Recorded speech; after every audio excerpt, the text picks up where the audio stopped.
If fear never stopped us from doing what we wanted to as children, then what's stopping us now?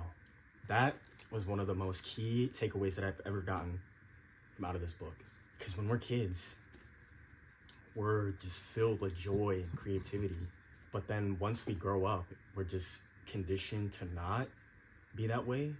Because I notice in today's society, you're highly judged and looked upon for being highly creative.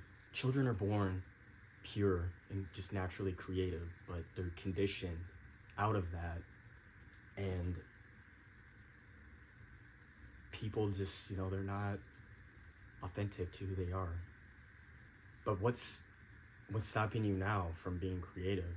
Society just has it set up to where it's not accepted to be expressive of who you are. And that's not how it needs to be, because you're not faking, you're just sticking to who you are. And people, they can get mad at that because it's their feelings and their feelings are valid, but at the end of the day, it's just who you are, and they can't get mad at you for that. Another key takeaway I got from this book: what do you stand for? What are some things you will do and will not do that go against your character? Some things that go against my character is not staying true to who I am. I'm not gonna say and do things that I don't want to do just to please other people, because that's just draining. That is so draining on you physically and mentally, because you're constantly going to be thinking and in your head about, oh, what if I say this? What if they think of that of me? I don't want to be looked at differently if I say this and this and this.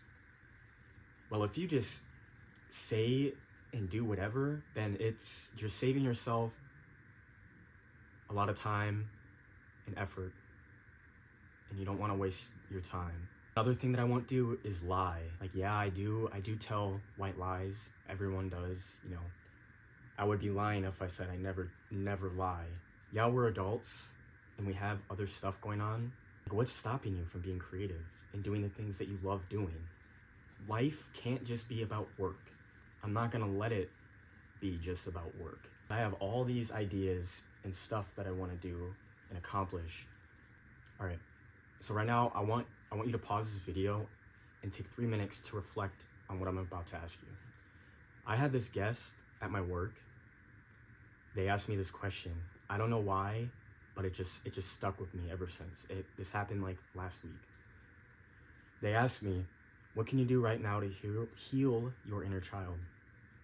And when they asked me that, I kind of froze. I was like, wow, that's a very interesting question. I've never had anyone ask me that before. And I responded, and I said, a thing Christian can do to help heal his inner child is probably take him to an amusement park. And then they said, yeah, you should do that. And that's been kind of on my mind, and I feel like I need to do that.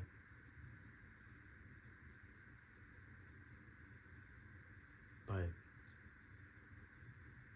it's important. I think it's important because our parents, they can only do so much when you're a child. And at the end of the day, you're the only one that's gonna know what you need. And yeah, you're not a kid anymore. You can still do all these things that you want to do. With this book, Let Me Out, it's about unlocking your creative mind and bringing your ideas to life. This book specifically, it talks about your brain and how it's wired to keep you safe. The book helps you recognize patterns, helps you find your motivation, and if you're ever stuck, it just helps you kind of take your ideas out and plan actionable, attainable steps to achieve the specific goal that you have in mind.